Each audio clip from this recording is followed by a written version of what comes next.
ունենք 34 ստորագրություն, ինչ որ ձևով Ազգենը խառնվում է, դառնում է game changer, խաղը փոխվում է, ստորագրում են այդ մարդիկ, ասում են ախպեր ջան, պատահական է եղել, չի ստացվել, ժամանակ չեղի, հիմա Ազգենը խառնվեց, հարցը լուծվեց։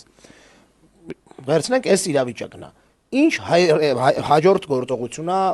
ինչ գործողությունն է հաջորդում սրան։ Դրան հաջորդում է շատ պարզ գործընթաց։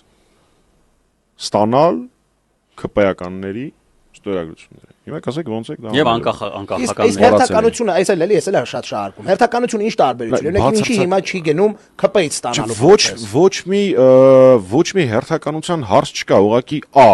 ես կարծում եմ, որ եթե մենք գնանք այս կամ այն ձևով բանակցելու որևէ ԿՊ-ականի հետ, մենք ծիծաղալու առարկա կդառնանք, որ ասեն կլինի սկզբից Հայաստան դաշինքին համոզեք, որ այս թղթի տակ ստորագրի նոր հանձնեք։